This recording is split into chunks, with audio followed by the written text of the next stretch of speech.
Hello everyone, good morning সবাইকে and again welcome to my new vlog. তো আজকে তোমাদের সামনে আরেকটা নতুন ভ্লগ নিয়ে চলে এসেছি। তো আজকে ভ্লগটা কিন্তু অনেক দিন আগে, কিছুদিন আগের ভ্লগ। তো আমার একটু পোস্ট করতে দেরি হয়ে গেল। এটা আসলে ভাইফোঁটার দিনের একটা ভ্লগ। তো ভাবলাম এটা তো পোস্ট করা হয়নি, তো তোমাদের সাথে শেয়ার করার ইচ্ছে ছিল, তাই শেয়ার করলাম। তো এই যে এখানে আমাদের বিছানাতে দেখতেই পারছো কুর্তিগুলো, অনেক কটা কিন্তু কুর্তি আছে।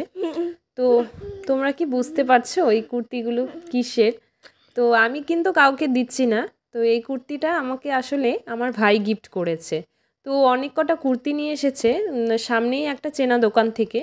যেহেতু ওরা সব সময় ওই দোকান থেকে কেনাকাটি করে, সেজন্য ও দোকানদারও ওকে দিয়ে দেয় এরকম কুর্তি নাইটিও অনেক। ওর মার জন্য যখন নিয়ে আসে তখন ওকে দিয়ে দেয় এরকম 4-5টা নাইটি বা কুর্তি দিয়ে দেয়, তার মধ্যে থেকে একটা পছন্দ করে রাখে। তো যাই হোক, সেখান থেকে একটা কুর্তি পছন্দ করে রেখেছি আর বাদ বাকিগুলো নিয়ে গেছে। তো আজকে হলো ভাইফোঁটা।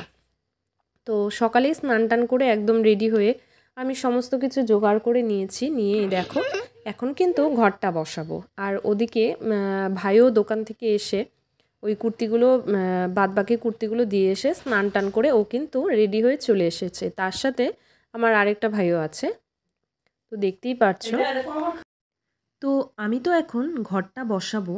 তো তার জন্য দেখতেই পাচ্ছো ধান দুব্বো দিয়ে দিয়েছি। এখন 5টা সিঁদুরে ফোঁটা দিয়ে ঘরটা বসিয়ে দেব। তারপরেই ভাইফোঁটাটা দেওয়া শুরু করব। তো প্রথমে ভাইকে দেব, যেহেতু ভাই বড় সেজন্য ভাইকে দেব, তারপর আমার আরেকটা ছোট ভাইকে দেব। তো দুজনই আছে। আর এই যে আমার ভিডিওগুলো করে দিচ্ছে, এটা কিন্তু আমার এক কাকি করে দিচ্ছে। মানে যে আমি বললাম আমার যে আরেকটা ভাই আছে ওই ভাইয়ের মা, মানে আমার এক ছোট কাকু আছে, ছোট কাকুর ওয়াইফ। তো যাই হোক, এ দেখো ঘরটা কিন্তু আমি বসিয়ে দিয়েছি। আর আমার যে ভাইফোঁটার থালাটা সেটাও রেডি করা হয়ে গেছে। শুধু এখন প্রদীপটা জ্বালিয়ে নিচ্ছি, কারণ আগে থেকে প্রদীপটা জ্বালালে কিন্তু প্রদীপটা অনেকটা শেষ হয়ে যাবে, কারণ অনেকক্ষণ আগেই আমার রেডি করা হয়ে গেছিলো, চন্দন বাটাটাটা সব কিছু হয়ে গেছে। আর এই যে এখানে ফুলগুলো দেখতে পাচ্ছ, এটা মানে শুধু থালা ওঠার জন্যই রেখেছি। যাই হোক, যখন ঘোরাবো তখন থালাটা কীরকম ফাঁকা ফাঁকা লাগবে, তার জন্যই ফুলটা দিয়ে দিয়েছি।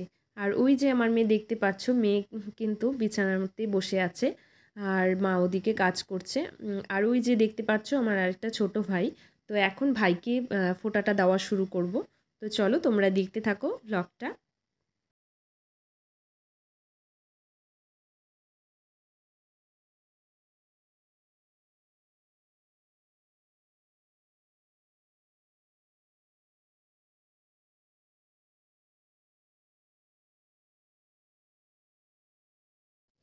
তো এবার তোমাদের বলবো আমাদের কি কি নিয়ম আছে।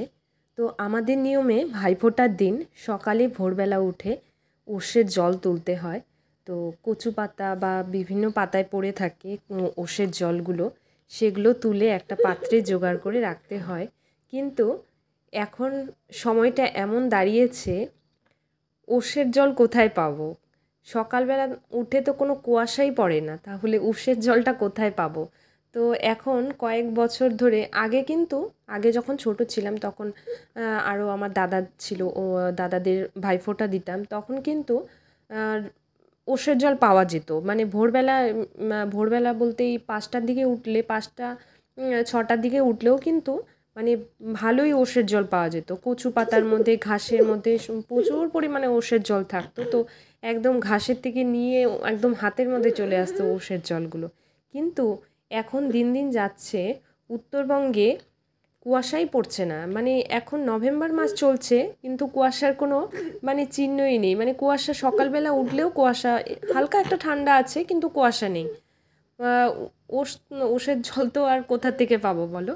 তো যাই হোক, আমাদের নিয়ম ওষের জল তুলতে হয় একটা পাত্রে। তারপর যখন ভাইফোঁটা দেব তখন সেই ওষের জলটা দিয়ে ভাইয়ের কপালটা ভালো করে মুছিয়ে ধুয়ে দিতে হয়, মানে হাত দিয়ে মুছিয়ে দিতে হয়। তারপর মুছিয়ে দিয়ে তারপর যে কাজল পাতা হয় কলা পাতাতে, বা কলা পাতার যে ডোগাটা থাকে সেই ডোগাতে প্রদীপের কাজল পাতা হয়, সেই কাজলটা ভাই বা দাদাদের ভুরুতে দিতে হয়। ভুরু, তারপরে কপালে কাজলে ফোঁটা দিতে হয়। তো আমাদের এসব নিয়ম আছে। কিন্তু এখন যেহেতু ওষের জল তো পাওয়া যায় না, আর যে কাজল তোলাটা সেটা তো তোলা হয়। তো এটাই হচ্ছে আমাদের নিয়ম। তো তারপর ভাইফোঁটাটা দেওয়া হয়। তো তোমাদের কার কার এরকম নিয়ম আছে তো অবশ্যই কমেন্টে জানাবে, মানে ওষের জল তোলাটা আর কি। বাদ বাকি নিয়মগুলো তো সবাই করে। তো আমার ভাইফোঁটা দেওয়া কিন্তু তোমাদের সাথে কথা বলতে বলতে কমপ্লিট হয়ে গেল।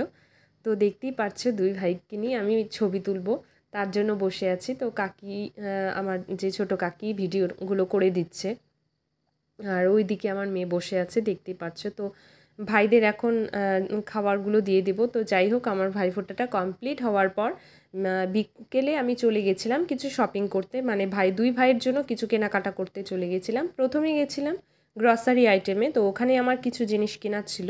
তো তারপর চলে গেছিলাম দুই ভাইয়ের জন্য কিছু জামা কাপড় কিনতে, মানে দুটো টি শার্ট কিনতে ওদের জন্য। আর ভাই তো আমাকে দিয়েই দিয়েছে। তো এই যে এই কুর্তিটা আর জিন্সটা পরেই গেছিলাম। তো এই যে বাড়িতে চলেও এসেছি। তো তোমরা দেখতে পারবে এখন আমি ভাইদের জন্য কি কি নিয়ে এসেছি। আর ভাই আমাকে যে কুর্তিটা দিয়েছে সেটাও তোমাদের দেখাবো। তো চলো দেখতে থাকো। আর তো চলো এখন তোমাদেরকে দেখাচ্ছি, আর আমার ভাই আমাকে কি দিয়েছে সেটাও দেখাচ্ছি তোমাদেরকে।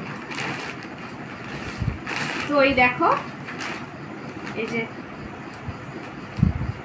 আমার ভাইয়ের জন্য এই গেঞ্জিটা নিয়ে এসেছি। তো বল কেমন হয়েছে? তো আমার ভাই কিন্তু ক্যামেরাটা ধরে আছে। তো বল কেমন হয়েছে? গেঞ্জিটা পছন্দ হয়েছে?